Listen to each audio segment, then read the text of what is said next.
Welcome back once again English with Shashi online YouTube platform पर। दोस्तों, जैसा कि हमने प्रीवियस क्लास में हमारा टॉपिक चल रहा था सब्जेक्ट वर्ब एग्रीमेंट, जिसमें हमने डिस्कस किया था कुछ ऐसे वर्ड्स डिस्कस किए थे कि जब वो आते हैं तो हमारी जो वर्ब लगती है वो कैसी लगती है, सिंगुलर लगती है, प्लूरल सिंगुलर लगती है। जैसे each, every, either, neither, no one, nobody. ठीक है, वहां मैंने आपको डिस्कस करके बताया था कि जब आपके सामने ये सारे शब्द आते हैं तो हम कौन सी वर्ब का यूज करते हैं, सिंगुलर वर्ब का यूज करते हैं। अब आज की क्लास में जो हम डिस्कस करेंगे कि कौन कौन से शब्द आने पर जो है हम प्लूरल वर्ब का यूज करते हैं। पिछली क्लास में हमने सिंगुलर का यूज किया था, आज की क्लास में हम प्लूरल वर्ब डिस्कस करेंगे। तो हम एग्जांपल्स को देखते हैं। All the students of this school. दोस्तों, जब आपके पास में ऑल,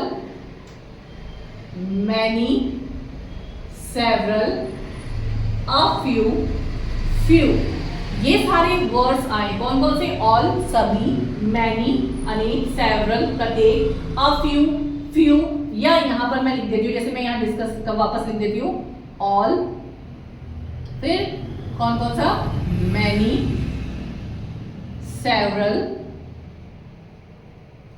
फिर आ गया आपका ए फ्यू, द फ्यू या फ्यू।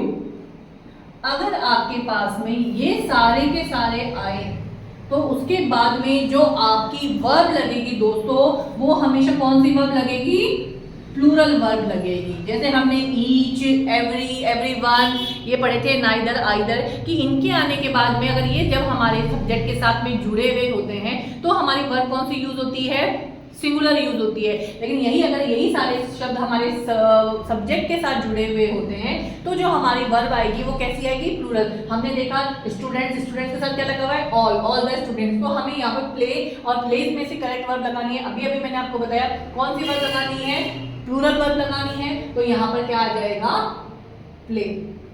दोस्तों, यहाँ पर प्लेस और प्ले कौन सा टेंस है, ये प्रेजेंट इंडेफिनिट टेंस है। प्रेजेंट इंडेफिनिट टेंस ये कहता है कि अगर हमारा सब्जेक्ट सिंगुलर है तो हम मेन वर्ब में एस या ईएस लगाते हैं। और हमने अभी मैंने आपको बताया है कि ऑल ये सब जो हमारी सब्जेक्ट है ये किसमें काउंट होंगे, प्लूरल में काउंट होंगे। तो जब अगर हमारा सब्जेक्ट प्लूरल है तो हम मेन वर्ब में एस या ईएस नहीं लगा रहे। अगर हमारा सब्जेक्ट सिंगुलर है तो हम वर्ब में एस या ईएस को ऐड करते हैं। ये जो टेंस है ये है हमारा प्रेजेंट इंडेफिनिट टेंस है यहाँ पर।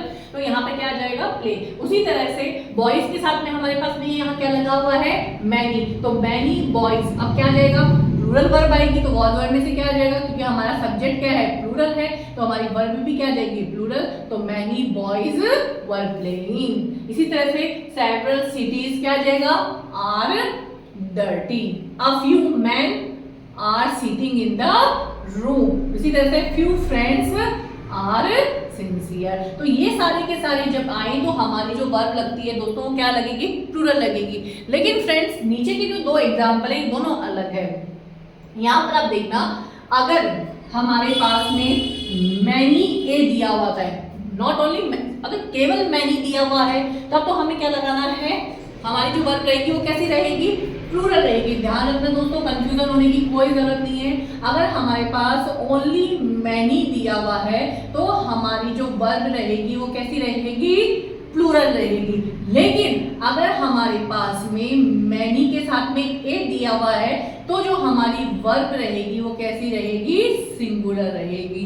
इस बात का आप विशेष ध्यान रखें, मैनी ए आने पर हमारी वर्ब जो है वो सिंगुलर होती है। तो यहाँ मैनी के साथ में क्या दिया हुआ है, ए लगा हुआ है, तो हमारी वर्ब भी क्या आएगी, singular. Many a man was arrested. उसी तरह से मच के साथ भी यही है कि अगर मच दिया हुआ आए तो हमारी जो वर्ब रहेगी वो भी क्या रहेगी, सिंगुलर रहेगी। तो क्या आ जाएगा, much milk was sold today. तो आप चाहो तो यहाँ पर नोट लगाकर लिख सकते हैं कि अगर मैनी ए और मच दिया हुआ आए, कौन कौन सा, मैनी ए, मच दिया हुआ आए, तो जो वर्ब होगी वो कैसी होगी,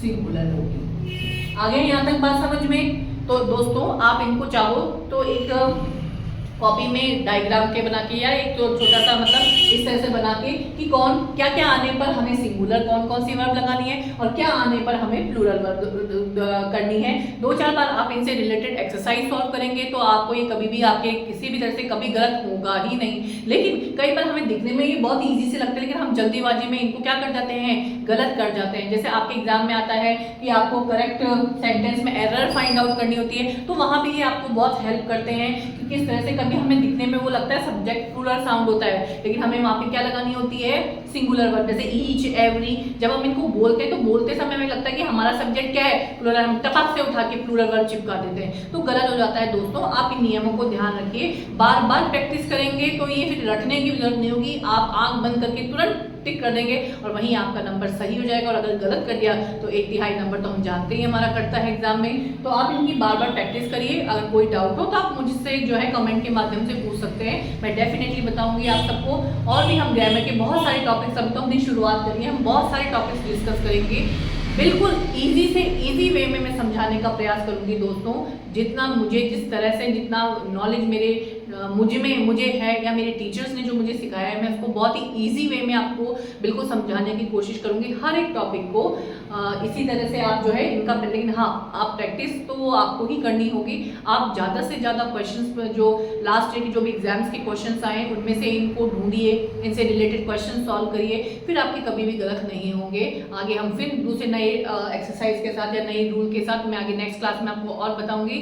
थैंक यू सो मच दोस्तों।